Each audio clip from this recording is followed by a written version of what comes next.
হাতখনৰ ৰংটোৰে আপুনি গম পাব যে এই ব্যক্তিজনৰ বেমাৰ পৰা সুৰক্ষিত আছে নে বেমাৰৰ গ্ৰস্ত হৈ আছে। হস্তৰেখাত বাৰ বাৰ কৈছে যে গোলাবী কালাৰৰ হাতখন আটাইতকৈ উত্তম বুলি কোৱা হয়।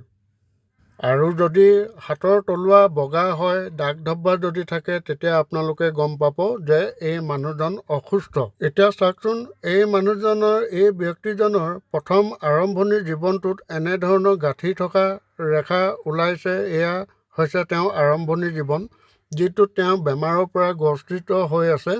লগতে যদি হৃদয় ৰেখাও আপুনি চায়, তেনেহ'লে হৃদয় ৰেখা এডাল ৰেখাৰে নহয়, কেইবাডালো ৰেখা এনেকৈ লাগি আছে।